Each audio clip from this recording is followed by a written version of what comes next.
Corona virus को लेकर America ने एक बार फिर चीन पर निशाना साधा है। अमेरिकी विदेश मंत्री माइक पॉम्पियो ने कोरोना के लिए चीन को जिम्मेदार ठहराते हुए कहा कि इसमें कोई दो राय नहीं कि चीन ने पूरी दुनिया को कोरोना संकट में धकेला और फिर इस साजिश पर पर्दा डालने की कोशिश की।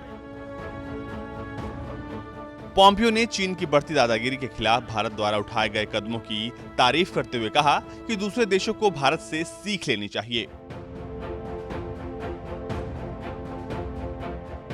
दरअसल अमेरिकी विदेश मंत्री एक इंटरव्यू दे रहे थे। इस दौरान बोलते हुए माइक पॉम्पियो ने कहा, कोरोना वायरस के प्रसार के लिए चीन के अलावा कोई जिम्मेदार नहीं है। दुनिया के बाकी देशों को अमेरिका का साथ देना चाहिए ताकि हम मिलकर चीन की जवाबदेही तय कर सकें।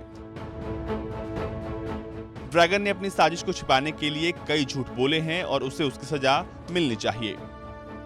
एक सवाल के जवाब में अमेरिकी विदेश मंत्री ने कहा कि चीन के खिलाफ हमने कई कदम उठाए हैं। कोरोना के लिए उसे जिम्मेदार ठहराने के मामले में हम आगे बढ़ रहे हैं। जोर देते हुए माइक पॉम्पियो ने कहा कि हमारे सामने दो देशों ने बेहतरीन उदाहरण पेश किए हैं। दुनिया अब चीन को पीछे धकेलना चाहती है।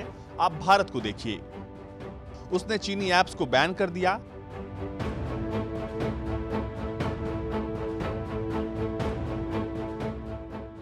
चीन का सामान खरीदने से इनकार कर दिया।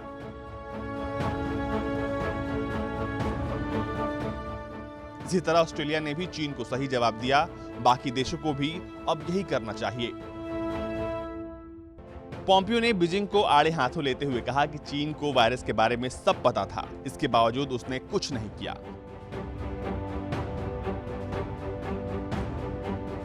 उल्टा अपने नागरिकों को दूसरे देश जाने दिया। इससे वायरस फैलता गया। चीन ने जानबूझकर दुनिया से सच छिपाया। आज पूरी दुनिया उसकी साजिश का खामियाजा भुगत रही है।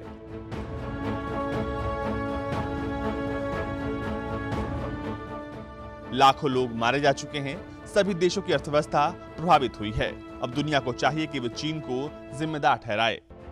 अमेरिका शुरू से ही चीन के खिलाफ आक्रामक था, क्योंकि अकेले चीन को पछाड़ना उसके बस की बात नहीं थी, वो भी तब जब चीन कमोबेश हर जगह अपनी पकड़ बना चुका हो।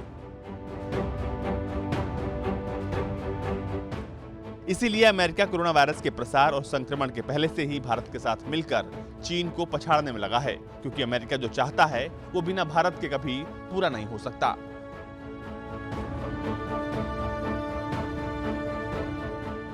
ब्यूरो रिपोर्ट, भारत तक।